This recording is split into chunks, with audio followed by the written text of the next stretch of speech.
send police. She was unable to discuss what the problem was.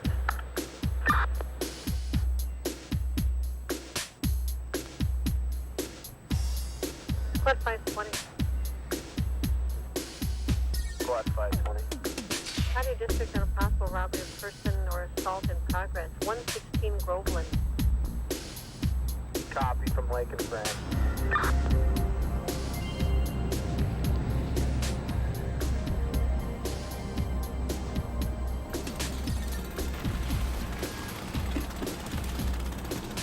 Did you get your deer license yet? Yeah, I got it last week. Never did get my doe permit though.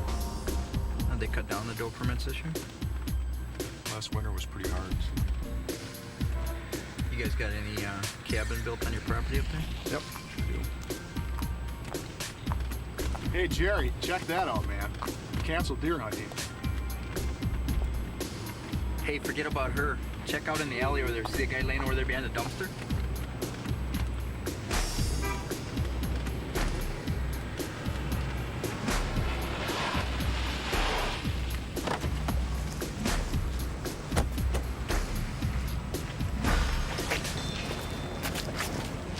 Portable 706, rescue and ambulance code 310 4th Avenue South. Also send another squad.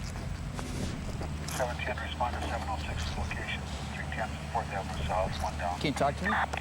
Who shot you? 4th Avenue South, 1 down. Can you hear me? The guy who shot you, is he still in the alley here? We got some dope on the ground. Gun, partner.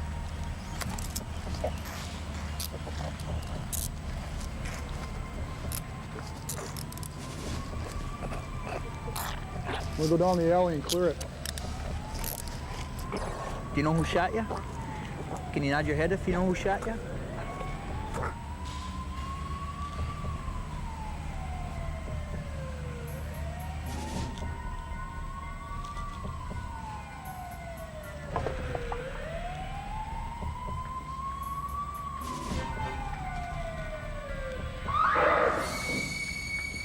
Drop the gun, man. Slowly. That's right, put it down. Easy. Lay it down. Get up. Sometime in your career, you've probably thought about this kind of nightmare. In the back of your mind, maybe you've asked yourself, would I panic? Would I die? What would I do?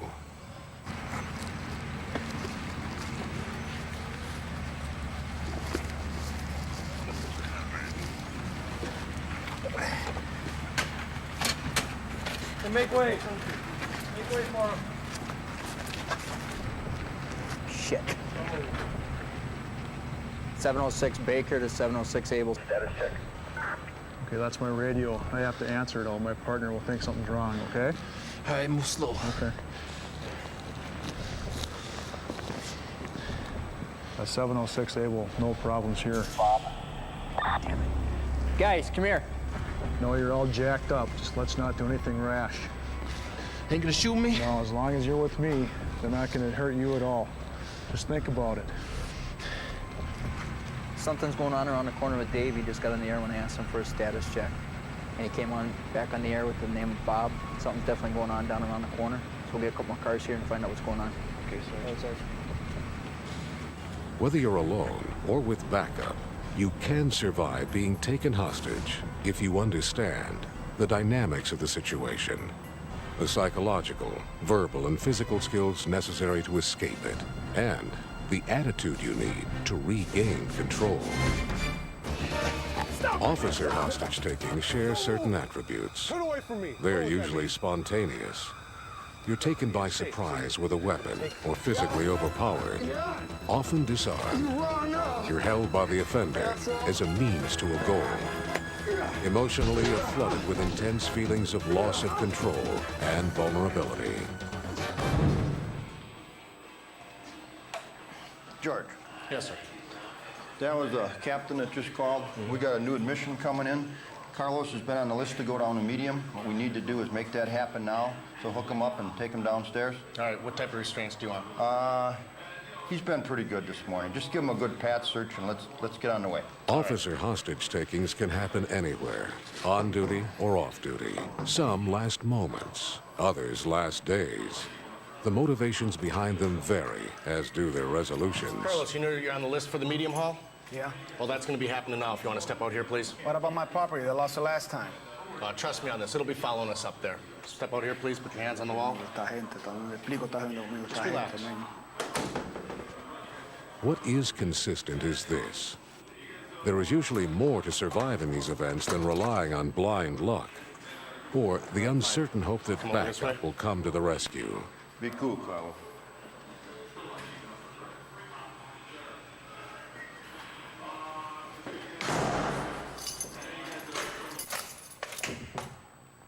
All right, let's move ahead. Oh, by the way, how was the picnic with your family yesterday? Fine, thanks. Que mierda, ¿cómo íbamos a salir de aquí? What's that? You mean you don't speak Spanish? Just move along. The best way to escape a hostage-taking is to prevent it by following safety procedures instead of settling for shortcuts, by being thorough in searches and pat-downs, by recognizing and responding to verbal and physical danger cues.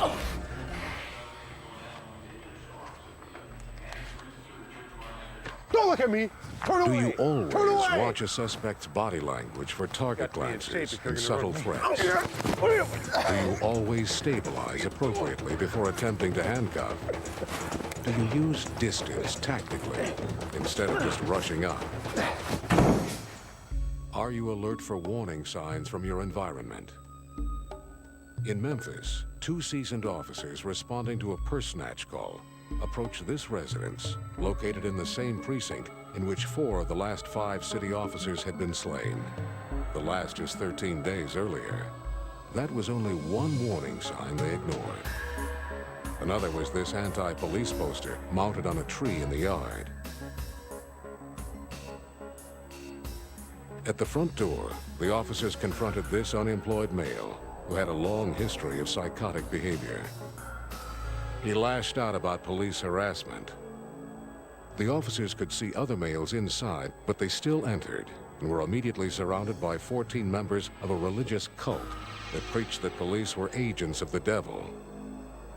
When officers tried to remove the angry leader, the cult members swarmed them. Officer Ray Schwill was kicked, beaten, and shot in the face during a struggle for his sidearm. He still managed to escape. His partner, Robert Hester, did not. He was dragged into this bedroom, handcuffed and beaten with his metal flashlight until his skull was crushed and his face was slashed to the bone.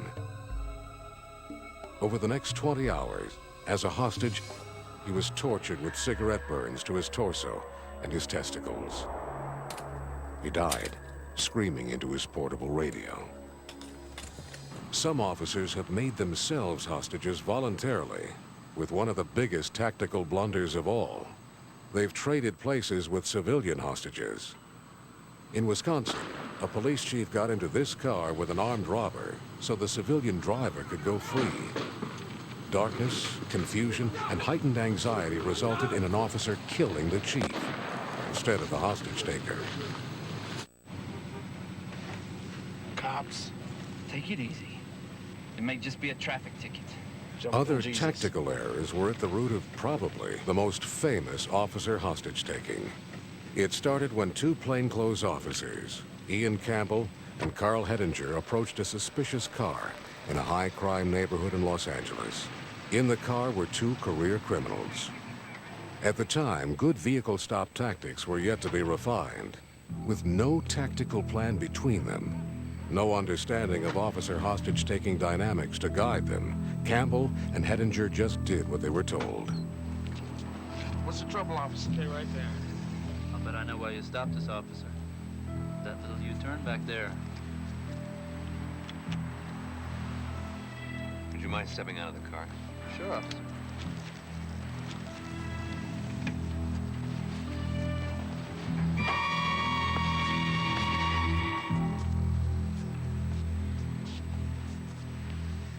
Take his piece.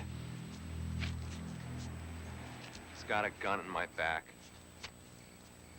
Give him yours, Carl.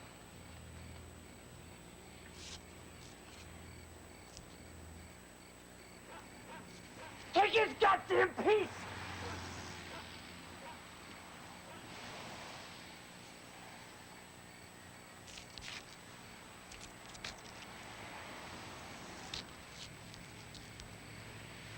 Taken hostage, they were driven to a remote onion field, where Hettinger managed to escape on foot. But Campbell was coldly executed.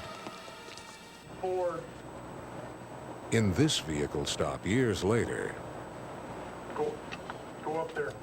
no one was murdered, but it could have turned out that way for an officer who allowed this driver to re-enter his car.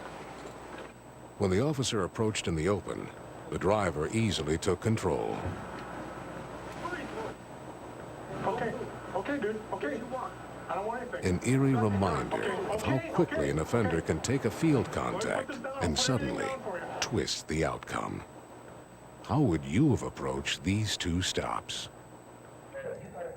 From the outset, civilian hostages are often immobilized by fear, unable to tap into the hostage-taker's motivations or establish quick rapport that they can use to their advantage. They fail to exploit escape opportunities as the event evolves. So they remain victims of panic paralysis, like you see here. Once you understand the dynamics of an officer hostage-taking, you can be an active player in engineering your release.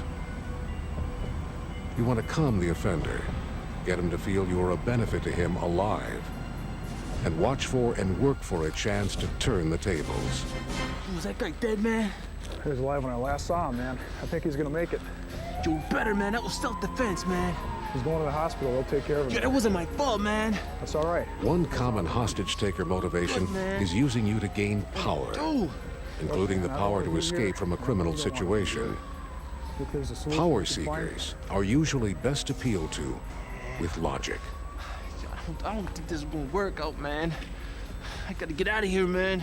You're gonna get me out of here. Let's both you and me walk out of this alive, man. I don't know, man. In correctional institutions, groups may seek power through planned assaults, like this siege in Ohio, where radical factions wanted to change administrative policy about submitting to regular tuberculosis testing. This uprising lasted 11 days. 12 correctional officers were taken hostage. Several suffered head injuries, and one was killed at the hands of his captors. In Wisconsin, it was a power play for drugs that prompted the taking of this female correctional officer by 3 inmates.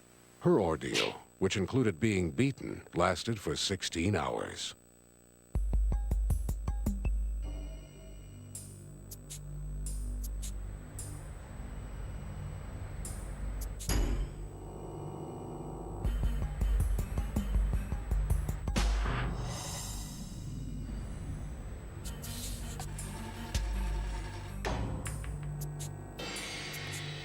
A second motivation is to inflict revenge for some real or imagined wrong the offender thinks you have caused.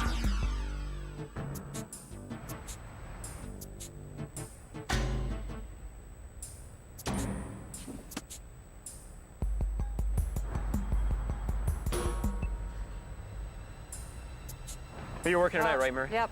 All right, well, I'll see you guys tonight. later. Okay. Bullseye.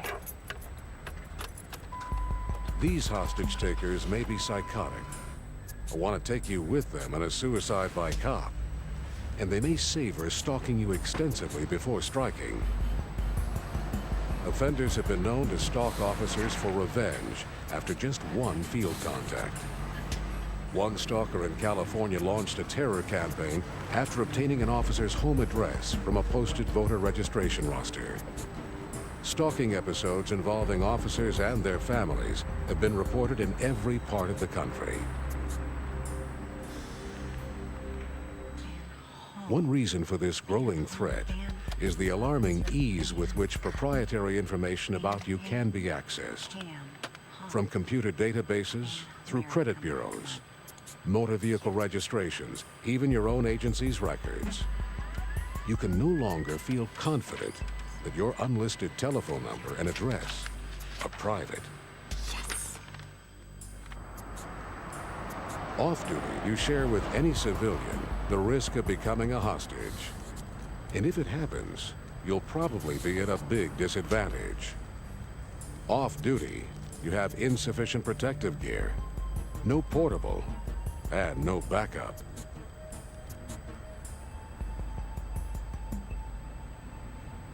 Staying aware of your surroundings is just as important off-duty as on-duty. Do you vary your route to and from your work assignment? Do you check to see if you're being followed? Do you know counter-surveillance tactics once you suspect a stalker?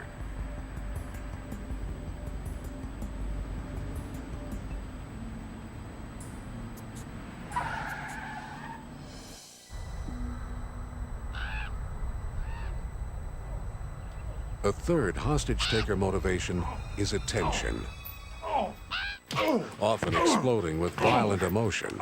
This type of offender sees you as a lightning rod for his personal turmoil or political fanaticism. He may be less responsive to logic, but there are other solutions. Stay focused. Don't be defeated by your own anger or despair. You pussy. You couldn't arrest me on your best day. But I'll tell you what you are gonna do. You're gonna listen to me. Nobody ever listens to me. You understand? Before you can control his emotions, you must first control yourself. You may experience denial, tunnel vision, tunnel hearing, time distortion, bowel or bladder release. Deep, rhythmic breathing will help calm you physically and improve your decision-making. You also want to calm the hostage-taker so he won't unintentionally harm you. Just so you don't get your ass in hot water, take your finger off the trigger. Goddamn right I'm angry. I'm really upset. I'm pissed off. You know why I'm so angry? It's those hospitals, those doctors giving me this hell-doll shit. Turns me into a zombie. Think of communicating with your hostage-taker as a tactic. By actively listening to what he says, you gradually calm him by reassuring him that he's in control. Yeah, my old lady buys all this shit. You see clues for building rapport and determining his goals. You seem angry. Talk to me, I'll listen to you. Yeah, you are gonna listen. Because I am goddamn angry! And this son of a bitch right here. This uniform guy right here. My old man, he never listened to me. You don't bark orders, argue, belittle, or judge him. He never let me do what Speak softer and slower. Try to present yourself as a non-threatening collaborator in solving his problem. You think I'm crazy? No, I don't think you're crazy. I just think you're upset. Talk to me, I'll listen to you. Yeah, I'm upset already. I'm upset. You may be able to talk your way out of the situation. At least you buy time, always watching for an opportunity to escape or use force to save your life. This brings back memories. My kid wouldn't listen either. He was out here a couple times for a little attitude adjustment. Just like today. I wonder where Steve is. Oh, he's got to be around here somewhere. This foot pursuit got all screwed up. Something with Goofy. The verbal skills you've developed on the street may for now be your only weapon.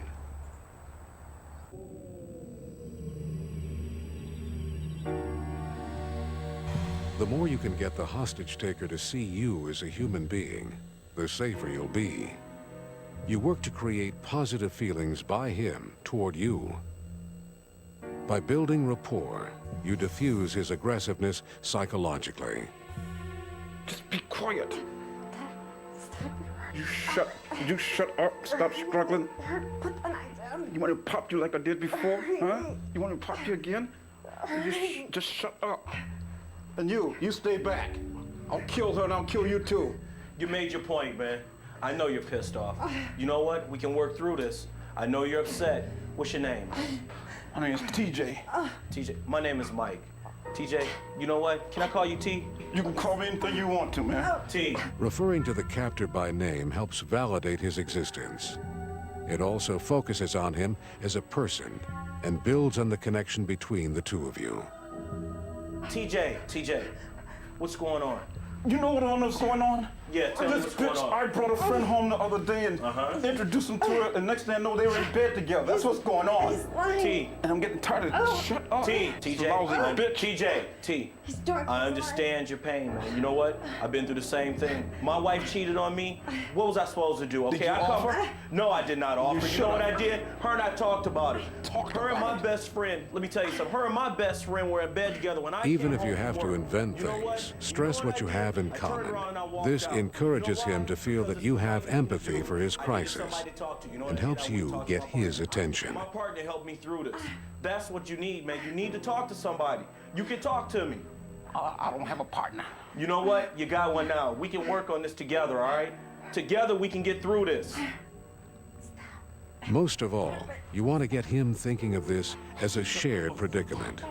As you win credibility, you'll be able to help him visualize and consider alternatives.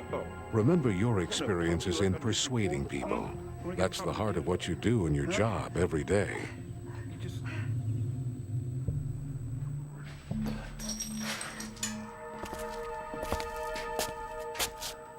I can't take it anymore. I want out. The goal of your tactical communication is in no sense to solve all of the offender's life problems. You want only to resolve his immediate dilemma to your advantage, or at least delay negative developments. You give me one good reason why I shouldn't flip that switch right here and blow this whole neighborhood apart. You know, you're an adult. You can do whatever you want. The thing is, you don't have to do it today. I can't be with you 24 hours a day. You can always do this tomorrow. I'm just here to listen to what you have to say and help you today.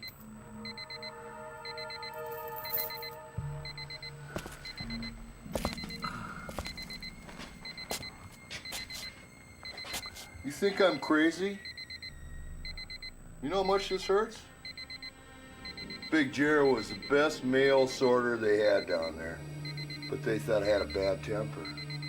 That I was angry. That's when I punched my boss and your buddies came and got me and put me in that hospital. That's If when you it all feel started. jeopardized by That's- talk of threatening gave me themes, that medicine. you may be able to That's use a type of thought interruption.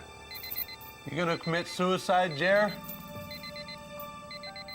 You push that button and there'll be pieces of you all over the place. You want someone you care about to find you all over the place? Who do you think's gonna clean up that mess?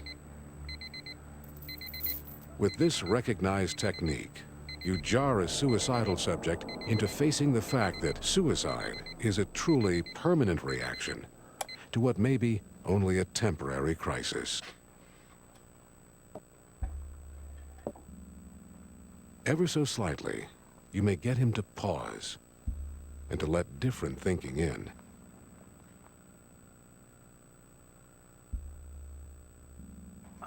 In an extended hostage-taking, you may be able to apply thought interruption a number of times when the subject veers toward dangerous notions.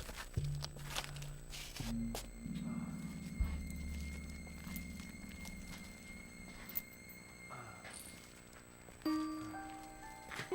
know when I get done with you, I think I'm gonna bring my old lady out here for a little attitude adjustment. A little tune-up. But first I'm gonna take care of you. I'm hungry, Jer. Are you hungry? No, I'm not hungry. Can I have a glass of water? No, you can't have a glass of water.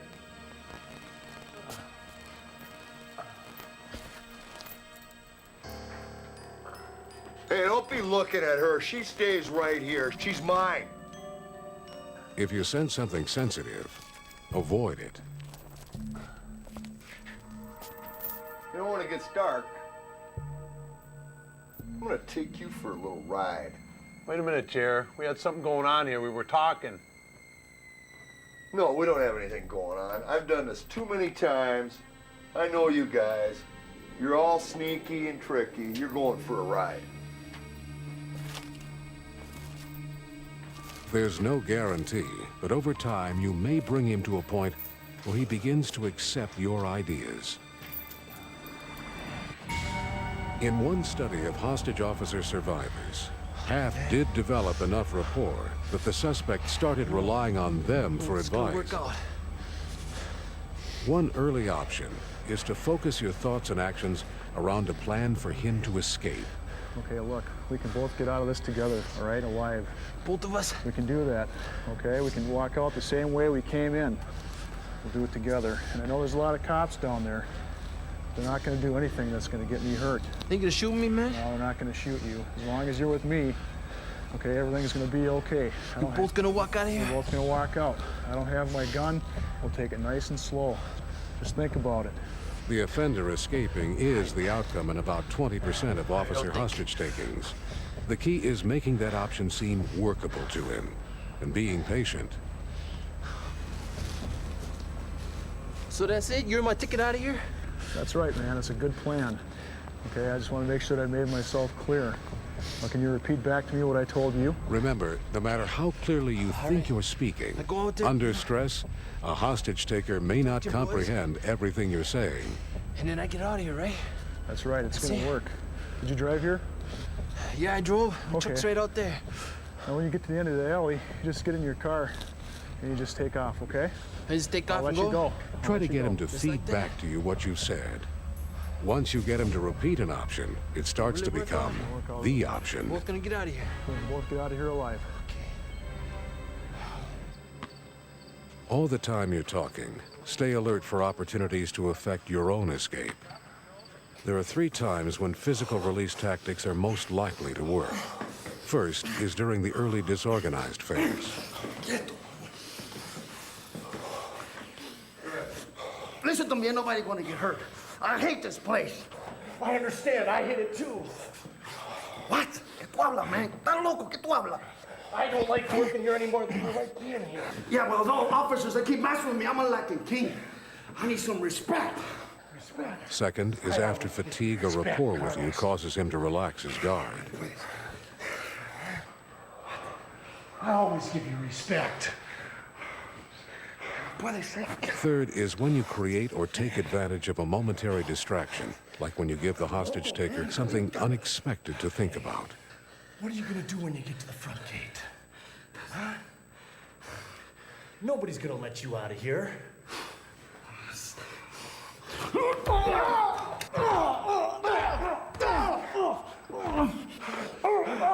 Oh, mi brazo.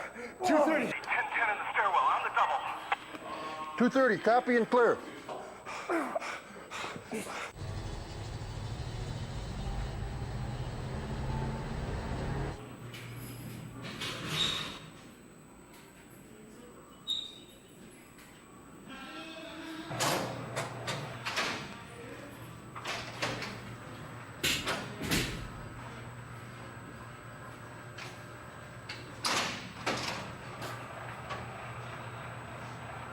What simple, physical control tactics do you need at your disposal? There are dozens to choose from, but your choice depends on 3 variables. So you got stuck doing escort, huh, today? The position of your hostage taker relative to you, the intensity of his control Man, I hold, hope that guy can do something and for my what gut type of today. weapon It's is killing me. involved. God, I hope that doc can do something for me this today. We'll take a look at you. Hi, Carl. How are you today? Man, Doc, I feel like shit today. My stomach's killing me. I don't know if it's the food or what. My stomach just hurts. Well, let's do an examination. Could you take the cuffs off, please?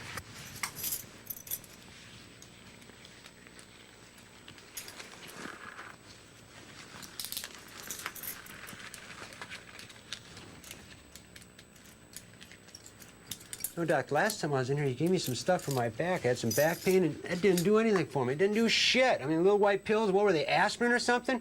What are you, some kind of a quack? What is he, a quack or something? Just calm down. You don't do anything. You don't do anything. You bitch, you don't do anything, and I'll do things to you that you can't even dream of. Adams, don't You want to make your things physical work. moves with as much surprise and explosive power as you can muster. Ironically, the odds are your hostage taker himself will help you. It's hard to believe, but notice over time, how hostage takers do make themselves vulnerable with changes in positioning and tension level. This Arizona offender often relaxes his grip and shifts his weapon as he experiences fatigue or gets distracted. He's not even aware this is happening.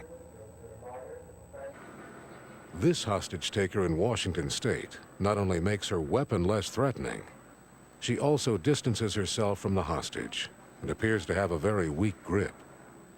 Yet she apparently thinks she continuously maintains complete control. The civilian hostages in both of these instances fail to take advantage of a wealth of physical control opportunities.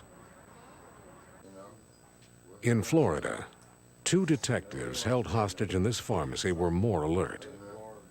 They talked for hours. Then, when fatigue and the effect of drugs finally caused this male hostage taker to lower his gun and turn away, they took action. Where your captor has an edged weapon to your throat, you need to move the blade away from cutting you. The process is to attack the weapon hand, then the weapon handler. With him distracted, you violently pivot into him, away from the knife, to knock him back and simultaneously grab the weapon hand with both of your hands. Then quickly pivot out, swinging his arm into an armbar. You neutralize his delivery system. Remember, with any DT move, you must fully commit to the technique to survive.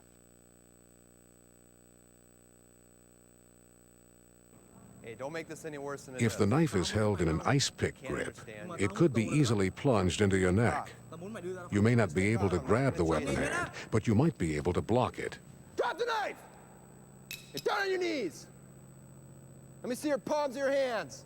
As you pivot, suddenly strike up hard with your arm against his weapon arm to dislodge the knife, or at least move it away. Disengage and neutralize the threat.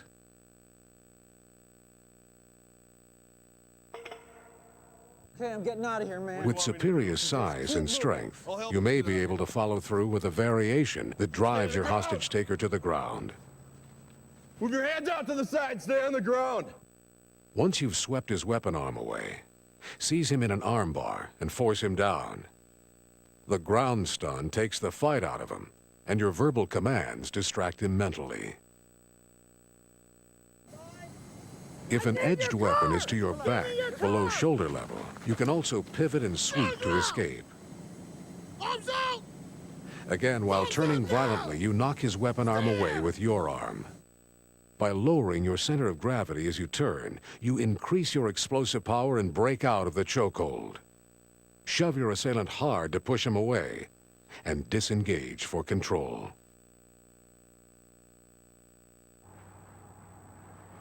Whatever the offender's weapon, you may be able to use small body movements to your advantage, ahead of your big move. This can work whether you are stationary or on the move. Get him to think your motions are from stress, so when you duck your shoulders or shift your weight, it will not signal your attack.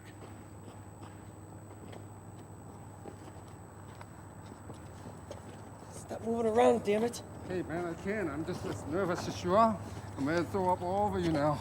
Ideally, you want to know what weapon he has on you and where it's positioned. Turning blatantly to see it may provoke an attack, but you may be able to feel it or subtly glimpse it in your peripheral vision. With an edged weapon, you don't grab the weapon itself, but with a firearm, you must physically control the weapon to get the muzzle pointed away from your body, because chances are, it will discharge. Be sure you understand the dynamics of gun takeaways. You may have been taught to reach up with your hand that's closest to the gun, but when you grab the gun this way, you actually drive the muzzle into you. When you try to move out, he still has you pinned. A better approach works like this.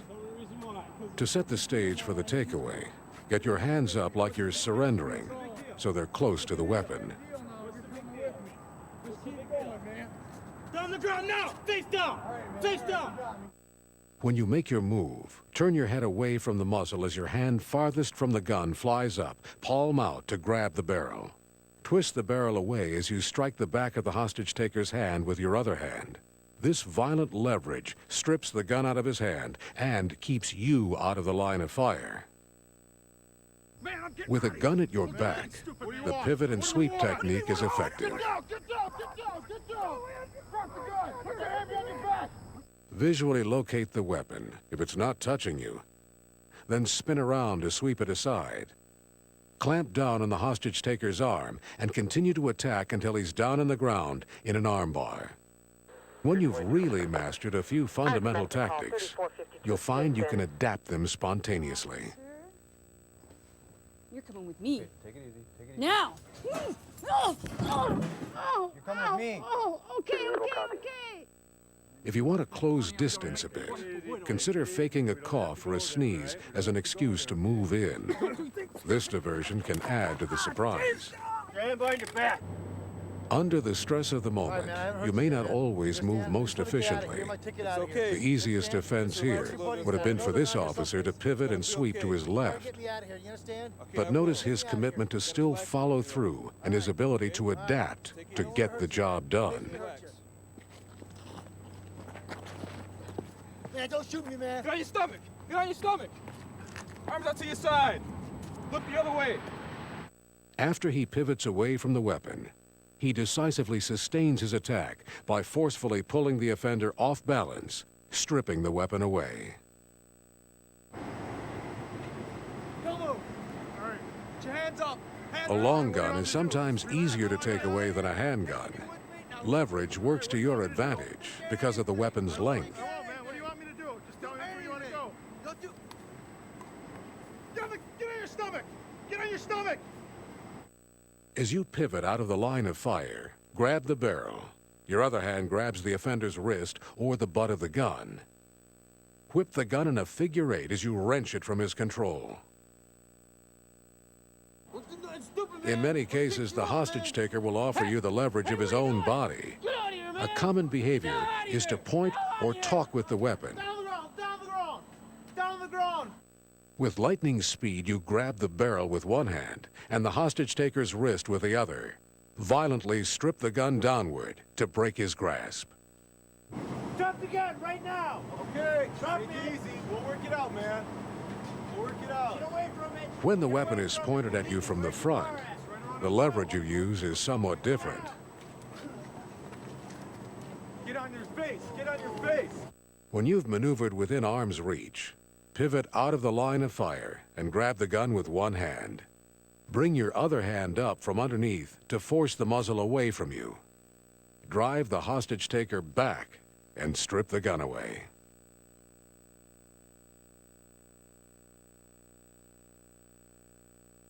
Put the gun down. You don't need If the offender has a two-hand hold, one option looks like this.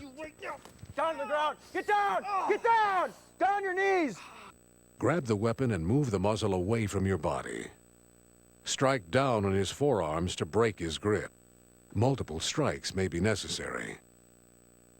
You're coming with me. Come on, man. It's not worth it. Do what I tell you. Realize that the offender's movements are subject to change at a moment's notice.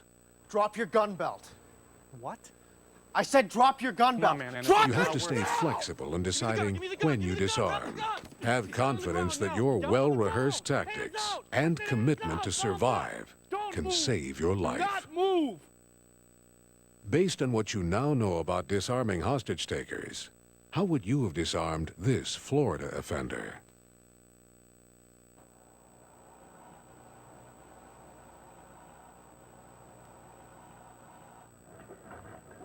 How about now? Here, a hostage-taker in Rhode Island has the officer's gun plus his own, and an unconventional position of control. What tactics would you use to escape this situation? Drop the gun! You're coming with me! All right. Just take it easy. All right, I'm going to take it out real Where slow. distance precludes physical tactics and words alone don't work, your only viable option may be deadly force. With this surprise technique, you take advantage of the principle that an action is faster than a reaction. He thinks you're surrendering, but then you suddenly drop, roll to your side, and defend your life.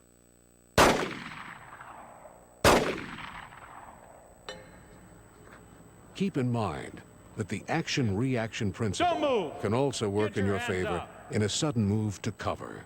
What do you want? I'll kill you.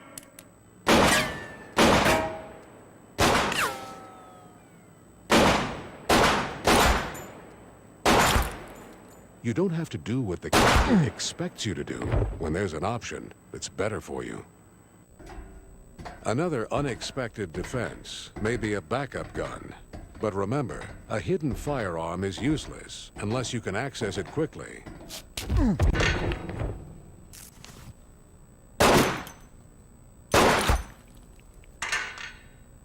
Odds are you're going to be standing when you need it. One technique is to drop your dominant knee so your off leg is extended, and draw.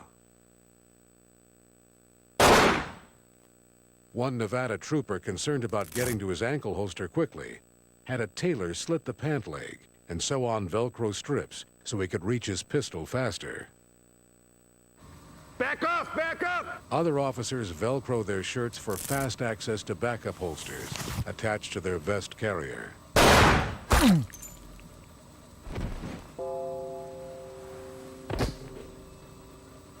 This lieutenant in plainclothes was barricaded inside a library in Utah with 8 civilian hostages, while an EDP with this gun threatened to detonate this homemade bomb.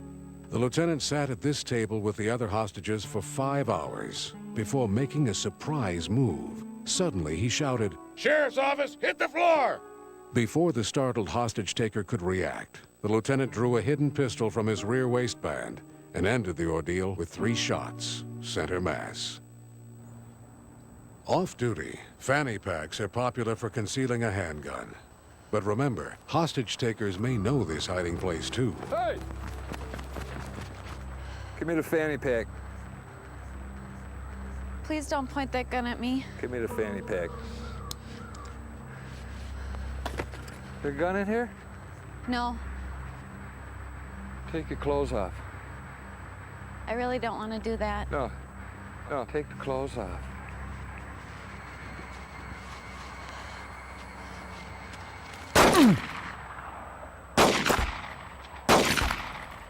The unexpected is a valuable tactic. In Oregon, this hostage officer's use of the unexpected took place inside this motel, where he was disarmed and held hostage by 2 supermarket robbers.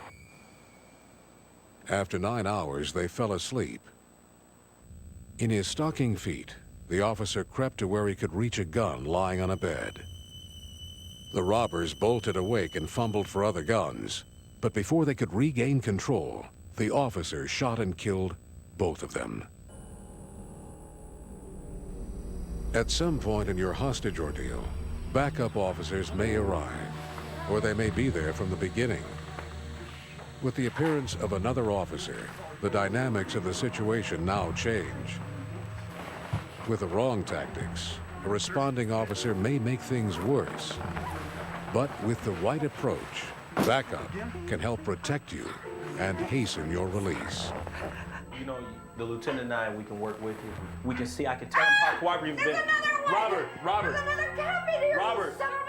got it, man. I got it. Robert. You got it, Mike? I got it, Robert. I got it. It's Okay. all right. It's okay. Okay. T, it's all right, man. Squad 530. We have a... Most times, a responding officer should present a show of force, a firearm pointed at the offender. This prevents your backup from simply becoming another hostage, reminds the hostage-taker that he is vulnerable, and provides leverage. The responding officer needs to quickly assess the level of threat, the hostage-taker's mental state, and your condition. I don't like Lake of the Woods. You don't like it up there? No, I don't like Lake of the Woods. I've fished Lake of the Woods before. You have? Did you go to Mille Lacs last week? I don't like Mille Lacs either. He should take cues from you about whether to become the principal negotiator or let you continue. Because they got the biggest He must sunfish resist in northern rescue NFA. pressure Oh, my and goodness, calmly last work week, with man, you. My friend and I, we went out there. Huge.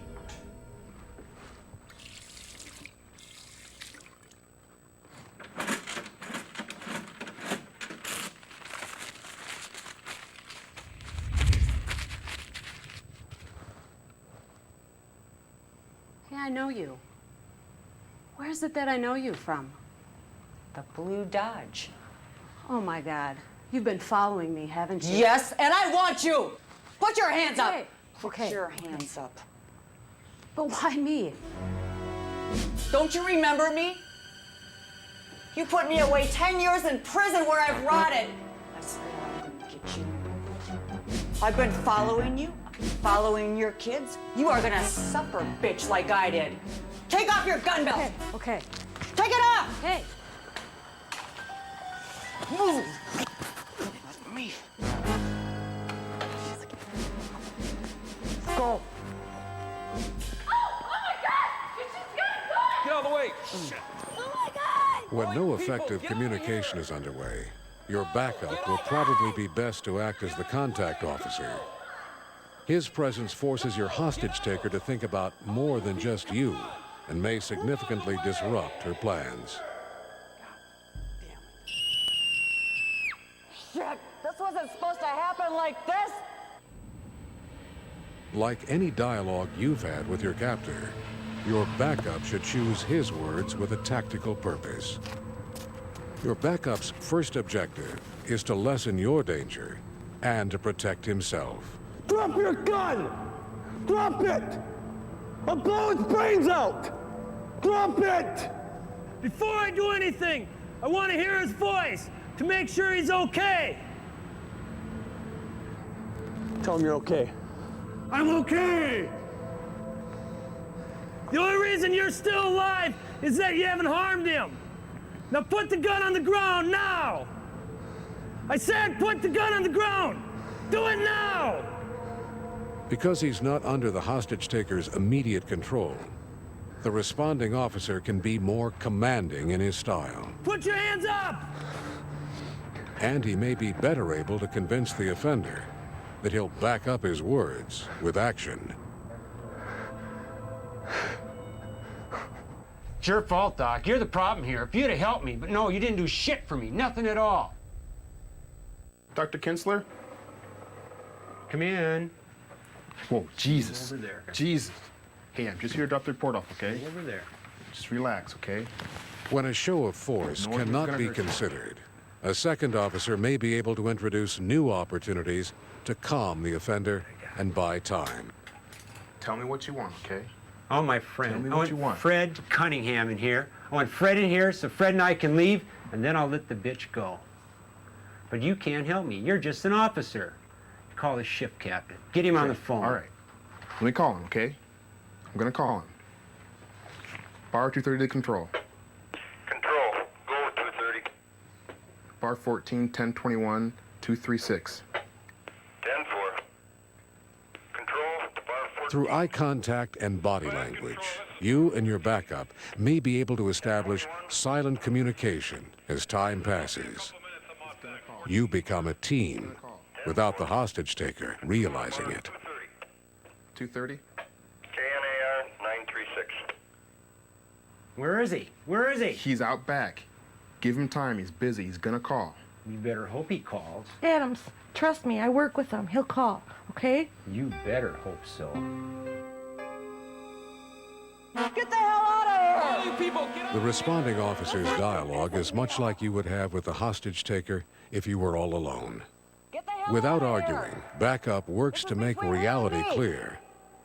I hear you. I can see this is between you and Mary. I hear you.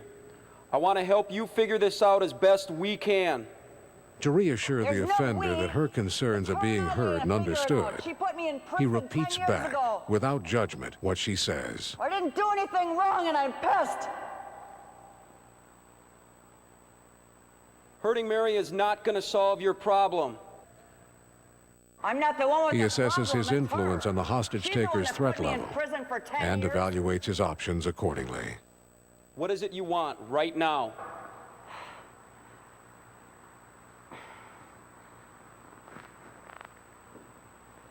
A helicopter. I know you want to get out of here. There's a lot of telephone lines out there. There's people in the parking lot. There's too many cars out there. I don't know if I can get a helicopter. We got to think of another way. This really pisses me off.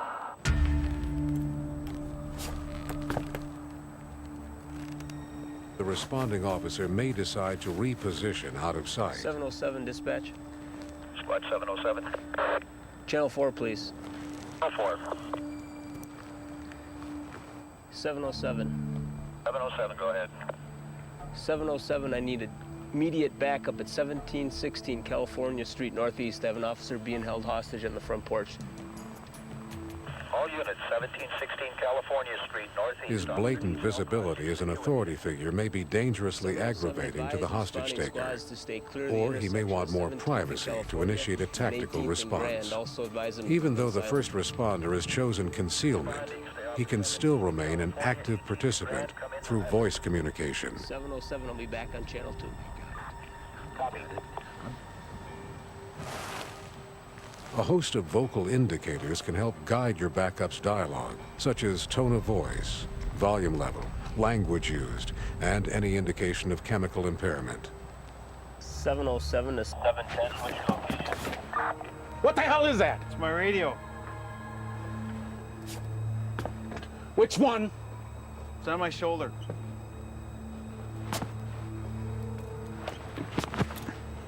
How do you work this? How do you work this? Push the button. 707 to 710. Hold the button in. Did you update your location? I can't seem to find you.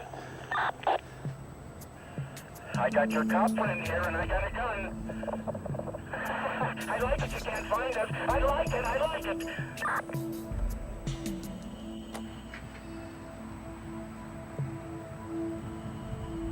Who is this? I don't tell no cops my name. You just do as I say or I kill them. Usually, building rapport is a trial and error process. For example, it's not unusual for a hostage taker to resist identifying himself initially. What doesn't work the first time can be revisited later. How about a nickname or something I can call you by? Mary or Harry or Todd or Larry. It don't make any difference.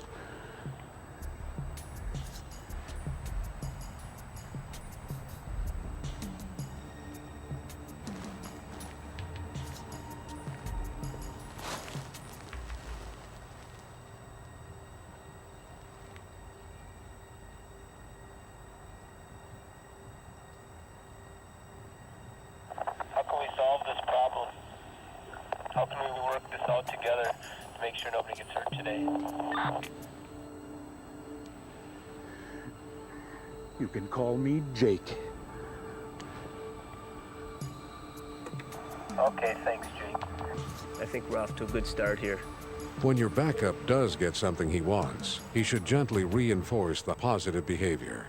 This builds the image of an approving authority and can promote cooperation.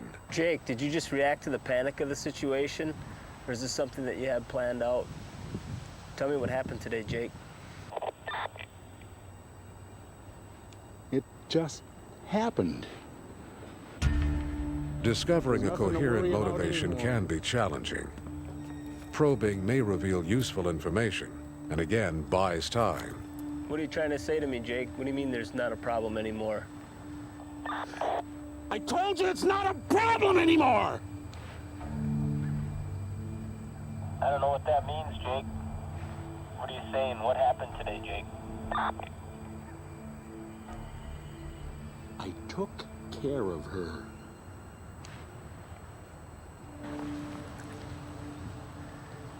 Jake, I'm willing to work with you today. To show me you're willing to work with me. Let me speak to Tom. You don't get to talk to him. Usually, the longer the situation goes on, the more factors will work in favor of you, the hostage. No problem. I'm sure Tom's doing just fine. How about you, Jake? Tell me how you're doing. I'm happy. I'm happy. Also, time allows for a more extensive tactical response to be put in place. What if the hostage taker demands that your backup drop his gun? That's rarely advisable. Unless backup maintains the capacity for delivering deadly force, you are both in greater danger. Drop your gun. No, you drop your gun and take off! Drop your gun or I'll count to 5 and blow her head off in front of everybody. I can't drop the gun, it might accidentally go off.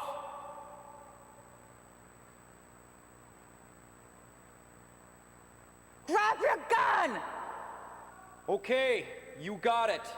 I'll put the gun down. I'm gonna slowly kneel down. I'm gonna place the gun on the floor, and then I'm gonna slide it towards you. If the responding officer agrees to cooperate, he better have an excellent plan in mind. And you had better be ready to seize a moment of opportunity.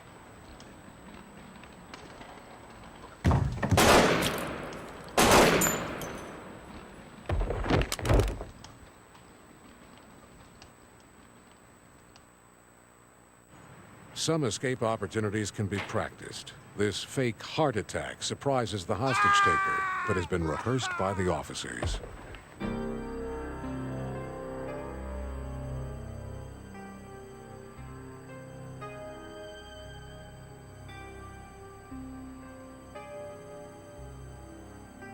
Other opportunities may arise spontaneously in the environment.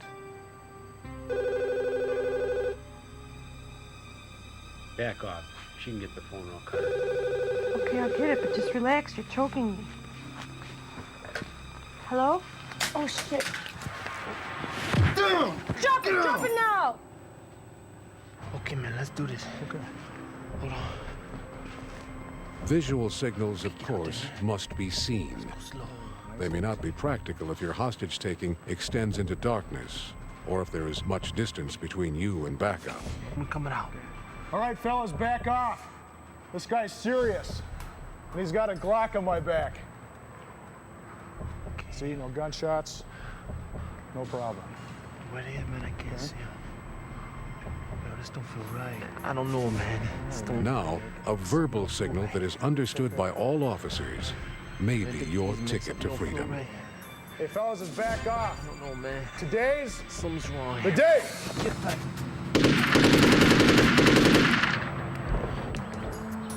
As the hostage, you may grow impatient. With your life in jeopardy, you know that deadly force is justified, and you may wonder, what's taking so long? Personnel with access only to handguns or shotguns may not have the right weaponry to deliver accurate fire. At some point, tactical team members may arrive who do have the appropriate firepower to manage a hostage-taking under these circumstances. Be alert for subtle movement off in the distance, where a marksman and forward observer would take up positions. If you are aware of their presence, be careful not to telegraph their position with head or eye movements. And be patient. Even after a tactical team was in place, a trained marksman in Ohio spent over an hour studying the movements of this hostage-taker before the green light was given. Ideally, a marksman wants good separation between you and your captor. Try to build distance to make your hostage-taker as vulnerable as possible.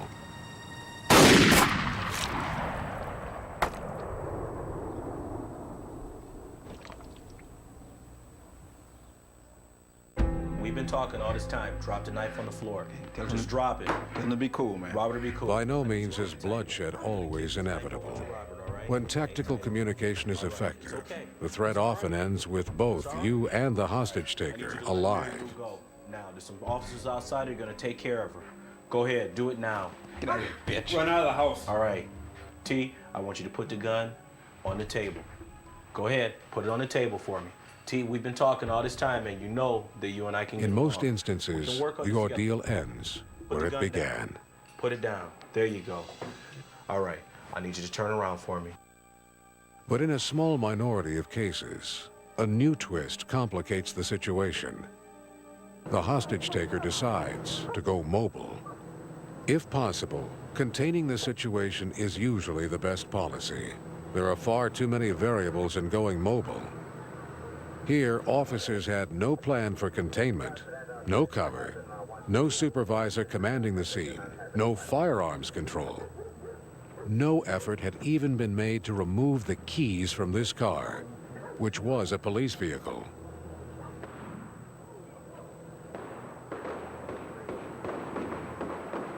In desperation, they fired 32 rounds to kill the hostage taker. The hostage was wounded and lucky to survive. Going mobile should be anticipated, so it can be dealt with strategically. If you're alone, aggressively seize any new opportunities to escape before entering the vehicle. Once you're inside and moving, Open the door. your danger escalates significantly. Start the car. Okay. Slide across here. Put seatbelt on so the cops don't stop us.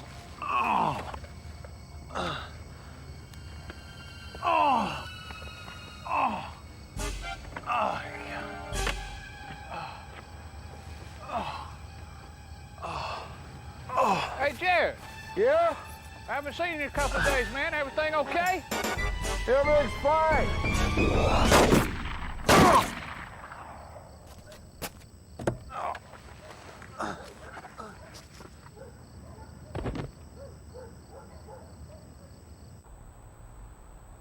In some cases, you can't avoid going mobile.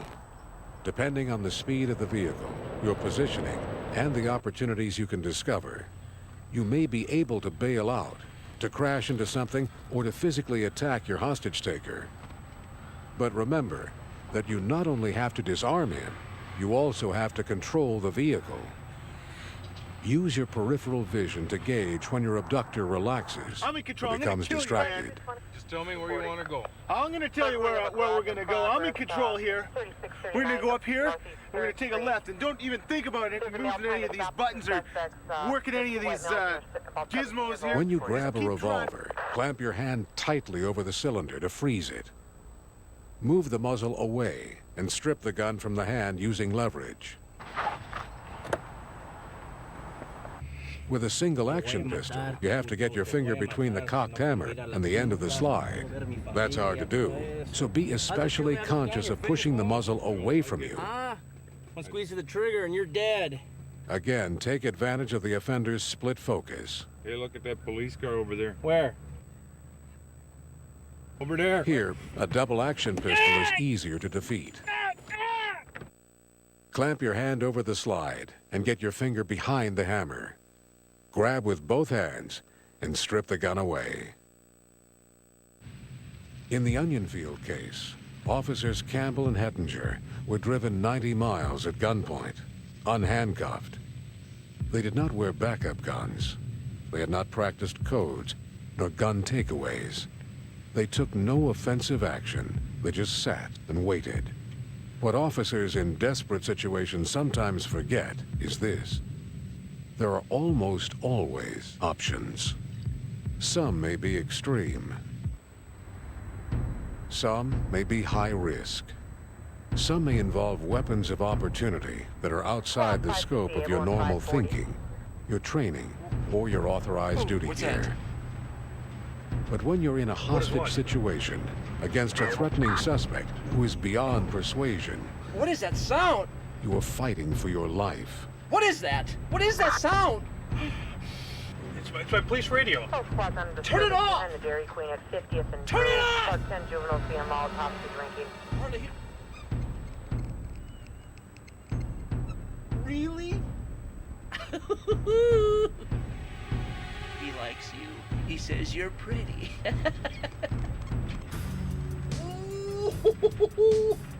Guess what? I'm gonna graduate. He's looking right at you. Look, he's right there. Right there. Don't tell me you don't see him. You must decide, what am I really willing to do to survive?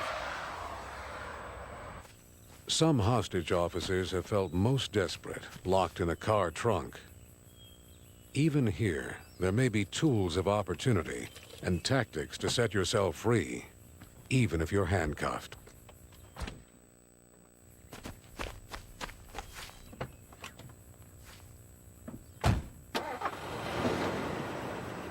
Remember, your mini flashlight can be a working light source, as well as a weapon later. Also remember that car trunks are not airtight. There's usually air inside to last 2 to 3 hours, maybe more.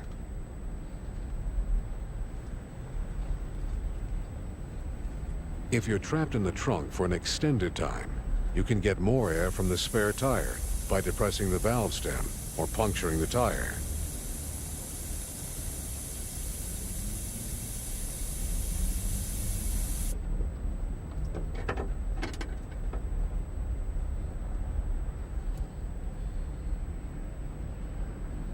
Breaking through the tail light will give you even more air.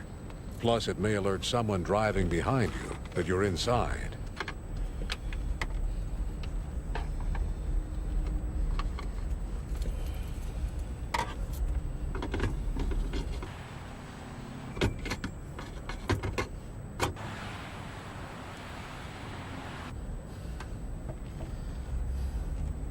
Regardless of vehicle make, the locking mechanism that will allow you to release the trunk lid from inside is exposed to you. Force an implement against the latch to free it from its locked position.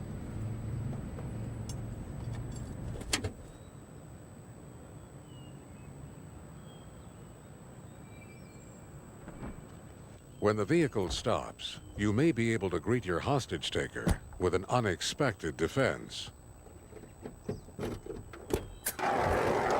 Start spraying the fire extinguisher as soon as the lid clears the latch. This affords maximum surprise, and he gets the full effect of the chemical.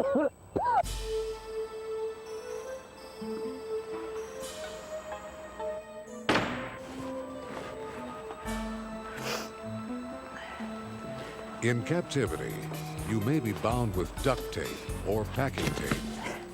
This form of restraint can also be defeated.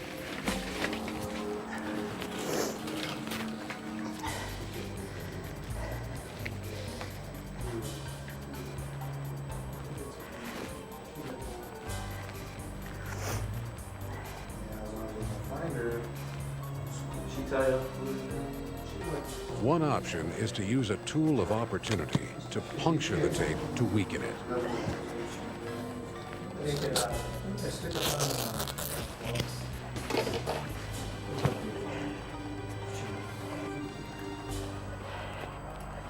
Once you're free, the tool of opportunity may become the weapon of opportunity.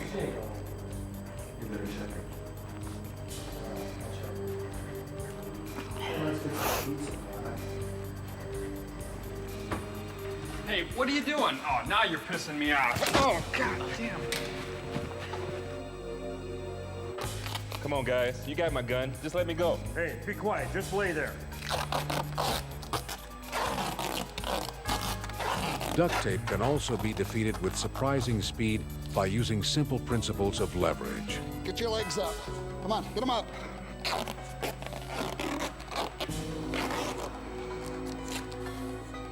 Let's get out of here, Merle. Lock the door.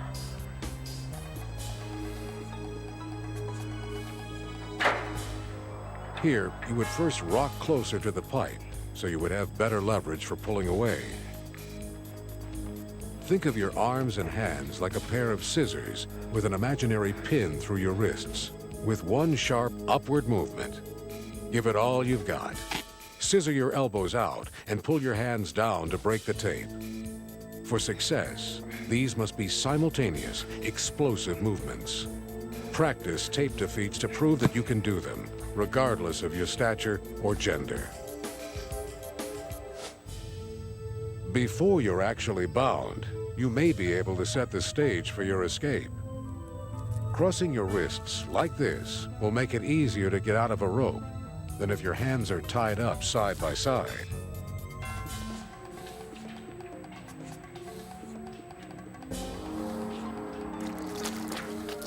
Sit down there. Don't give me any problems. If your hostage taker is putting a rope around you, flex your arm muscles and fill your lungs to expand your chest.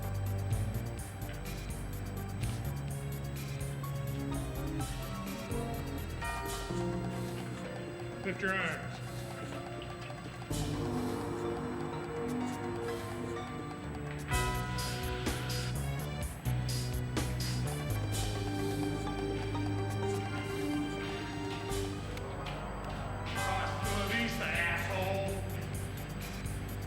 Later, relax your hands and scissor them together like this.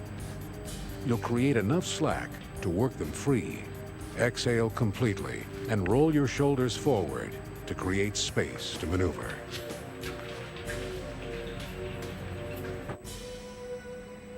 Put your handcuffs on. No funny business. All right? All right? Give me a minute. You may be told to handcuff yourself. Appear to comply, but with deception in mind. Apply the first handcuff normally.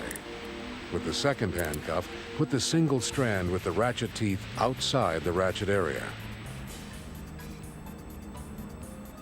Then tighten the other cuff a little more to simulate the ratchet sound. Okay, let's go. Now you can easily free your hands when you want to. Where are we going? Never mind.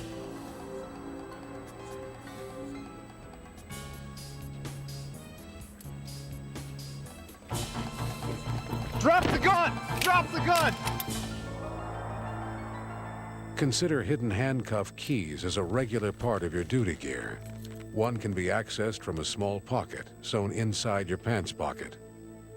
A couple more might be taped to the inside of your pants belt, but not your gun belt, because that may be removed.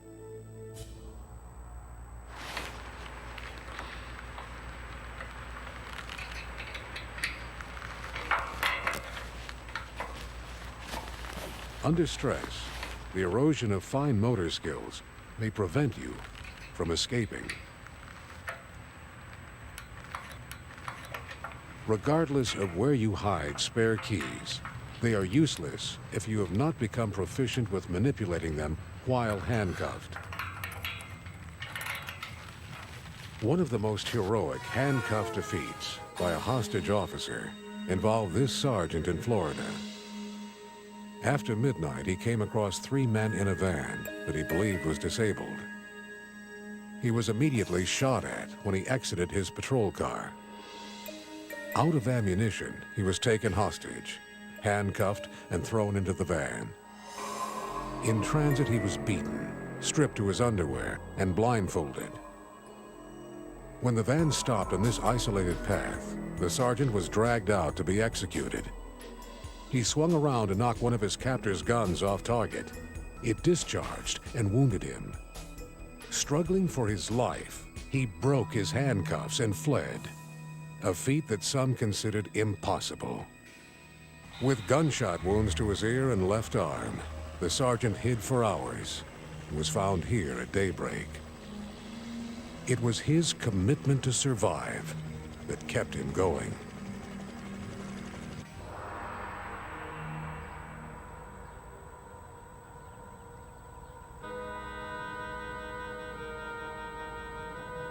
The emotional aftermath of your incident can be as challenging for you as the initial hostage-taking.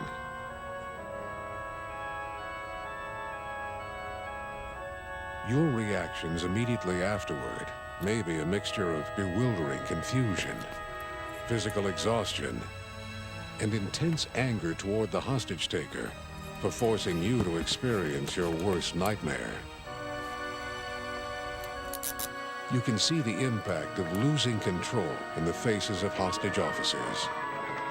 And you can sense it in their memories years later. Ray Schwill, the wounded partner who escaped the infamous Memphis torture incident. When I came out of the house, obviously the initial assault was still in progress. There was no real conversation. They moved me to a place of safety. We discussed my injuries. They tried to question me on what was going on in the house. I told them they had our guns. They tell me I walked into the hospital under my own power, although I don't remember it. I remember my wife arriving. I told her to, relax. I wasn't hurt. I wasn't going to die, I guess is what I should have said. But it was several hours later before I could really focus and intelligently communicate, process thoughts, and respond in an immediate manner.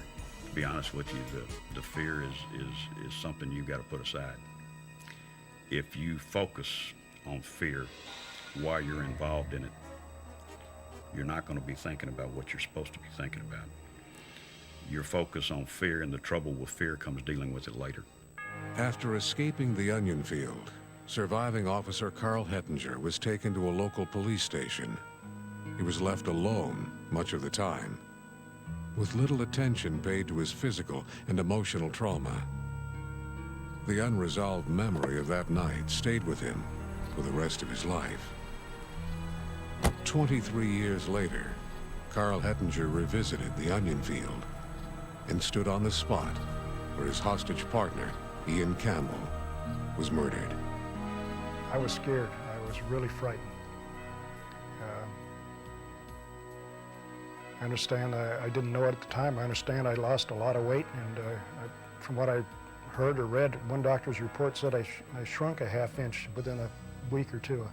I didn't know I went through that kind of trauma. I guess I did.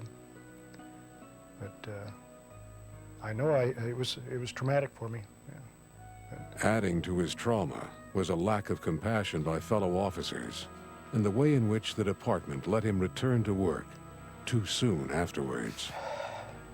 I think I was off work for 4 days.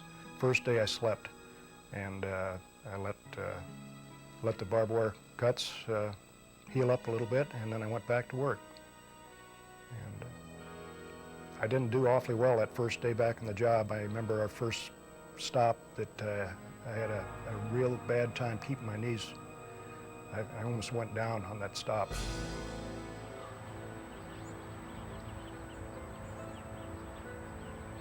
You've got to remember the best weapon that you carry every day resides between your ears. It's your ability to think on your feet. It's your ability to manipulate the situation to your advantage. You've got to focus on, how am I going to survive this? How am I going to turn the tables to where it's my advantage and I have again gained control of the situation? You can't concentrate on anything but that.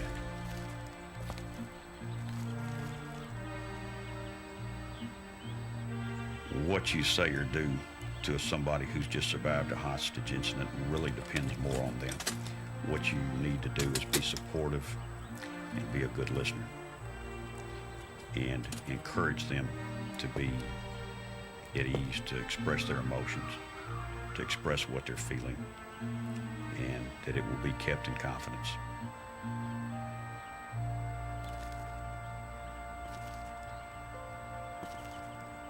You all right, Tom?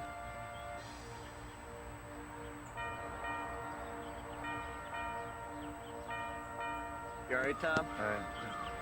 Hey, Tom, the service weapon's up on the porch there. The crime scene people are gonna have to collect it, okay? But I'm gonna give you this gun. I want you to put it in your holster, okay? I don't want you to leave the scene here unarmed. All right, thanks. All right. Are you ready? I'm not leaving until I know that he's dead. Every survivor's emotional needs are a little different. Some have regretted later that they didn't stay at the scene until they were ready to leave. By being allowed to participate in making that decision, you can begin the process of regaining control. Compassionate treatment by your peers and supervisors will affect the quality of your reports later, the speed of your recovery, and your ability to ultimately accept what happened and grow from the experience. It's not important that you dwell on the fact that you're a hostage. What is important that you focus on is, what have I got to do to be a survivor?